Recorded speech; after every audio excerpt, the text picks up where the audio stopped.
ಹಾವಿಗೆ ವಿಷವೇ ಅಮೃತನಂತೆ. ಹಾವಿನ ಮರಿ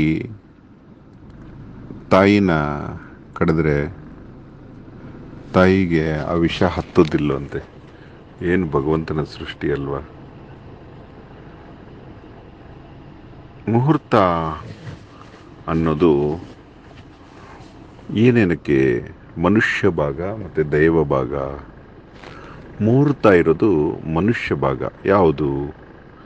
ವಿವಾಹ, ಉಪನಯನ, ಅನ್ನಪ್ರಾಶನ, ಹೀಗೆ ಷೋಡಶ ಸಂಸ್ಕಾರಗಳಿಗೆ. ಕೂಪಾರಂಭ, ಈ ಷೋಡಶ ಸಂಸ್ಕಾರಗಳು ನಮಗೆ ಶುಭವಾಗಲಿ ಎನ್ನುವ ಕಾರಣದಿಂದ ಮುಹೂರ್ತನ ನೋಡ್ತಾರೆ.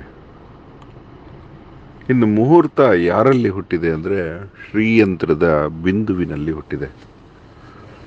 ಹಾಗಾಗಿ ಮುಹೂರ್ತ ಶ್ರೀಯಂತ್ರಕ್ಕೆ ಒಳಿತು ಮಾಡಲಾಗುವುದಿಲ್ಲ, ಕೆಡುಕು ಮಾಡಲಾಗುವುದಿಲ್ಲ.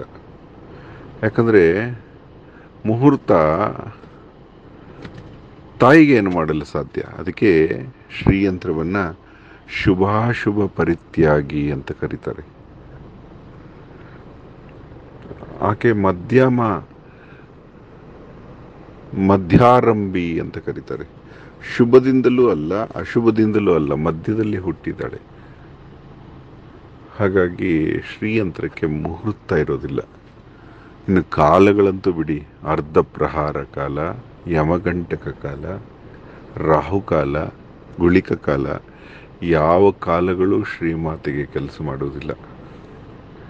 ಈ ಎಲ್ಲ ಸೋಲಾರ್ ಸಿಸ್ಟಮನ್ನೇ ತನ್ನ ಗರ್ಭದಲ್ಲೇ ಅಡಗಿಸಿಕೊಂಡಿರುವಂತಹ ಶ್ರೇಷ್ಠ ಮಾತೆ ಶ್ರೀಮಾತೆ.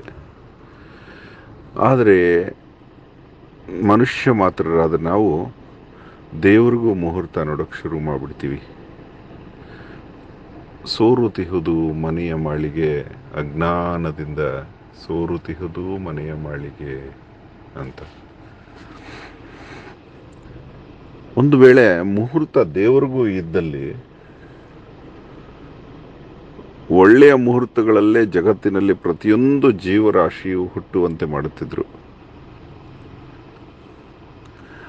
ಕೆಟ್ಟ ಮುಹೂರ್ತದಲ್ಲಿ ಗಾಳಿಯೂ ಬರದ ಹಾಗೆ ಮಾಡ್ತಿದ್ರು, ಪಂಚಭೂತಗಳು ಕೆಲಸ ಮಾಡದ ಹಾಗೆ ಮಾಡ್ತಿದ್ರು. ಮುಹೂರ್ತ ಮಾನವ ಮಾಡಿಕೊಂಡದ್ದು. ಪಂಚ ಅಂಗಗಳು ತಿಥಿ, ವಾರ, ಯೋಗ, ನಕ್ಷತ್ರ, ಕರ್ಣ ಸಮಯವನ್ನು ಅಳಿಯಲಿಕ್ಕೆ ಬಳಸಿದ್ದು ಗಂಧರ್ವರು. ಸಮಯಾರಾಧನೆ, ಸಮಯ ಅಳತೆ, ಸಮಯವನ್ನು ಅಳೆದಿದ್ದು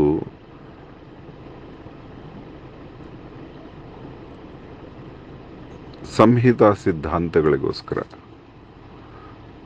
ಆದರೆ ಮುಹೂರ್ತ ಭಾಗ ಬಂದಿದ್ದು ಹೋರಾದಲ್ಲಿ. ಹೋರ ಊಹನಾ ಸಿದ್ಧಾಂತ. ಈ ಗ್ರಹದಲ್ಲಿ ಈ ಗ್ರಹ ಸೇರಿದ್ರೆ ಏನಾಗುತ್ತೆ, ಏನಾಗಿರ್ಬೋದು, ಈ ಗ್ರಹದ ಗುಣ ಏನು, ಈ ಗ್ರಹದ ಲಕ್ಷಣ ಏನು, ಈ ಗ್ರಹದ ಪುಂಸ ಏನು, ಈ ಮನೆಯಲ್ಲಿ, ಇಷ್ಟನೇ ಮನೆಯಲ್ಲಿ ಈ ಗ್ರಹ ಬಂದರೆ ಏನಾಗುತ್ತೆ, ಇದೆಲ್ಲ ಊಹನಾ ಸಿದ್ಧಾಂತ, ಅನುಭವ ಸಿದ್ಧಾಂತ. ಹೀಗಿರೋರು ರಾಮನ ಜಾತಕದಲ್ಲಿ ಹೀಗಿದ್ದಾಗ ಹೀಗಾಗಿತ್ತು, ಗ್ರಹಗಳ ಶಕ್ತಿಯಿಂದ ಹೀಗಾಯಿತು. ರಾಮನ ಜಾತಕ ಜಗತ್ತಿನ ಅತ್ಯಂತ ಶ್ರೇಷ್ಠ ಜಾತಕ, ಆದರೆ ಜಗತ್ತಿನ ಅತ್ಯಂತ ಕಷ್ಟಪಟ್ಟ ಜಾತಕ. ರಾಮನ ಕಷ್ಟ ಯಾರೂ ಪಡೋಕ್ಕೆ ಸಾಧ್ಯ ಇಲ್ಲ.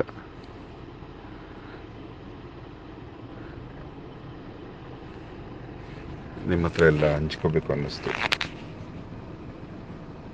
ಧನ್ಯವಾದ. ಅಹೋರಾತ್ರ.